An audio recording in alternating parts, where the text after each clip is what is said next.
Bonjour. De nombreux artefacts, présents dans les collections du musée du Quai Branly et ailleurs, ont un statut plus proche, sous bien des aspects, de celui d'une personne ou d'une créature que d'un simple objet. Ils se voient attribuer dans leur contexte d'usage des capacités d'action insoupçonnées qui en font quasiment des personnes. L'exposition Persona étrangement humain s'intéresse aux mécanismes par lesquels un objet accède à ce statut de personne, par simple perception ou par attribution, en raison de ses caractéristiques anthropomorphiques ou par un rituel. L'exposition présente des pièces de l'art occidental et non occidental, d'art populaire ou d'art contemporain, ainsi que des objets empruntés au domaine des nouvelles technologies, au design et à la robotique. Le parcours débute par une section intitulée « Il y a quelqu'un ?» Elle présente la prédisposition des humains à percevoir des personnes dans leur environnement, surtout lorsqu'elles sont invisibles. La sensation de ces effets de présence et leur figuration prennent des formes très variées dont cette section présente un échantillon. Des indices minimes, un type de mouvement, l'ébauche d'une forme, une sonorité inattendue, suffisent à faire naître le sentiment d'être en présence d'une entité dotée d'intention, d'une persona, quel que soit le mode de perception et les dimensions de la chose perçue. La disposition à reconnaître une présence dans des objets ou des images n'est en effet pas liée ni à leur proximité, ni à leur forme, ni à leur taille humaine. Des personnes sont décelables dans l'infiniment grand, dans des nuages, des agglomérations d'étoiles, des montagnes, comme dans l'infiniment petit. Après avoir exploré les mécanismes de ces intuitions de présence, la deuxième section de l'exposition intitulée « Il y a personne » est consacrée aux techniques pour identifier, classer, activer et mesurer ces présences qui entourent les humains.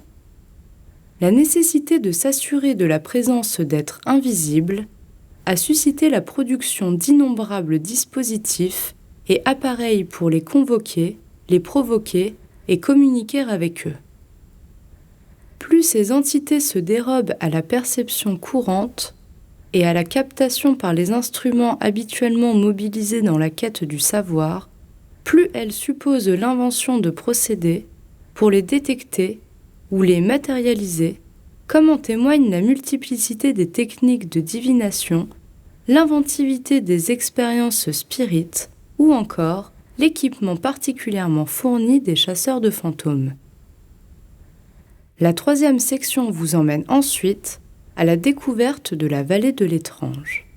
Inspirée de la théorie du roboticien japonais Masahiro Mori, la vallée de l'étrange invite à explorer les rapports d'empathie et de rejet qui peuvent s'établir avec de l'humain artificiellement recomposé. Mori montre que plus une créature artificielle à forme humaine, plus elle a de chances de créer de la curiosité, de l'empathie et de l'attachement. Mais ceci est vrai jusqu'à un certain point où elle va déclencher l'effet inverse. Un trop grand degré de réalisme crée chez la plupart des gens un sentiment de malaise, d'étrangeté, voire du rejet ou de la répulsion. La sortie de la vallée, mise en scène ici, comprend les principaux artefacts choisis par Mori pour appuyer son argument, mais elle inclut aussi d'autres objets, incarnant des voies alternatives de sortie, bien différentes de celles imaginées par Mori.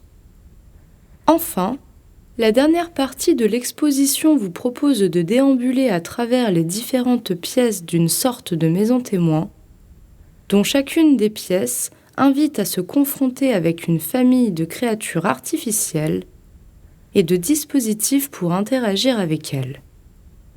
On y croise une série de personnes quasi humaines, qui pose la question de savoir de qui nous voulons nous entourer.